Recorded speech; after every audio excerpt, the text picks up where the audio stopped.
paciente deu entrada num pronto-socorro, ele tem menos de 3 horas do evento, ele tem mais de 18 anos de idade, ele tem um déficit que é significativo, né? Ou seja, um déficit que chama atenção, incluindo a própria afasia, tá?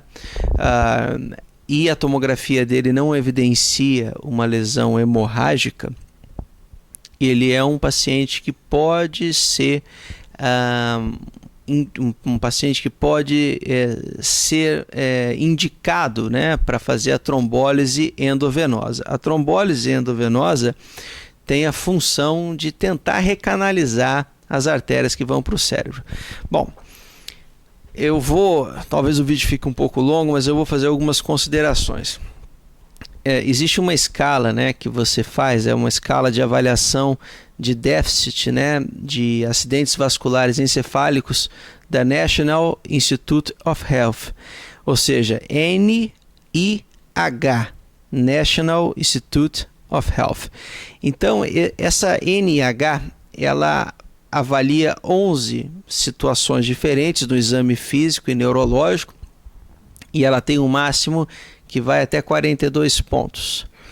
Bom, então o limite inferior é 4 para você considerar um indivíduo que seja que tenha indicação de fazer uma trombólise.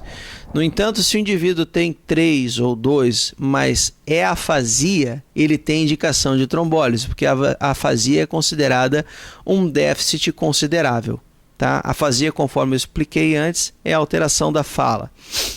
Então, tem que ter pelo menos um quadro, no mínimo significativo, que é esse NIH acima de 4, para você pensar em trombólise, mas a afasia por si só ela já indica.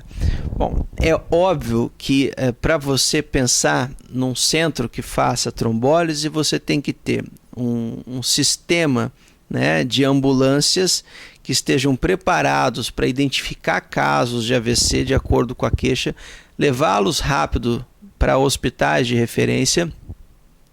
Imediatamente, em vigência de suspeita de AVC, é dado como se fosse um código vermelho.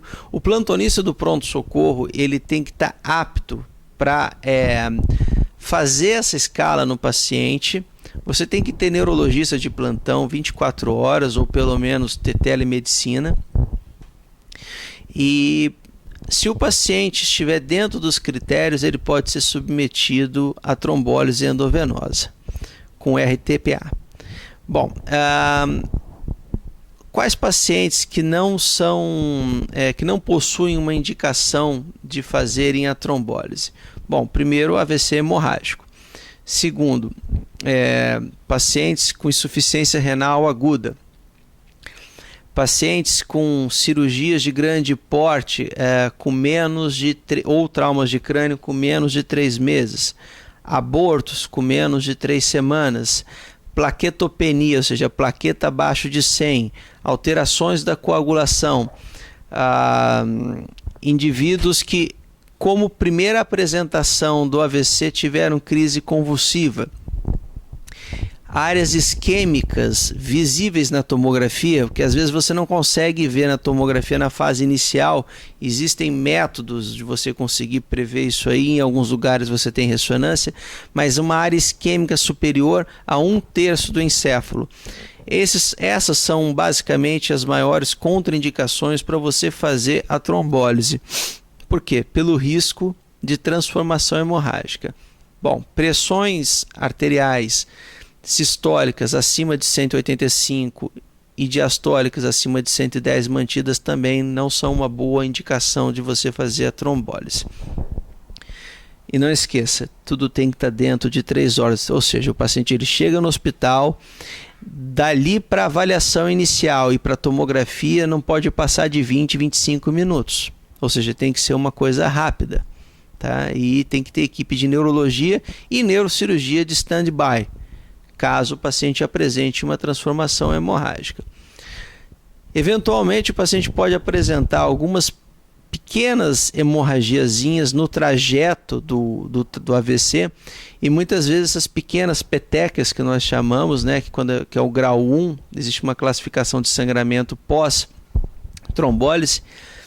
Esses pacientes que possuem essas pequenas petecas, eles muitas vezes eles são pacientes que estão apresentando uma recanalização. Então, nem sempre apresentar essas pequenas petecas significa que o paciente está apresentando uma piora. Às vezes aqui é um sinal de recanalização.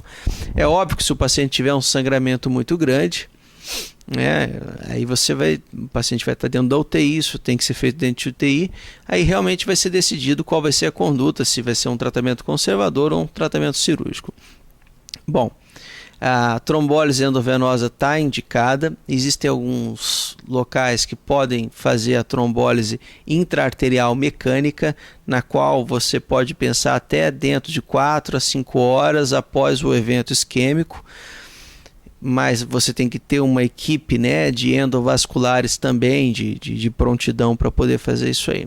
Bom, espero que tenha ficado claro para vocês essa parte. No próximo vídeo eu vou falar a respeito de outras características do AVC.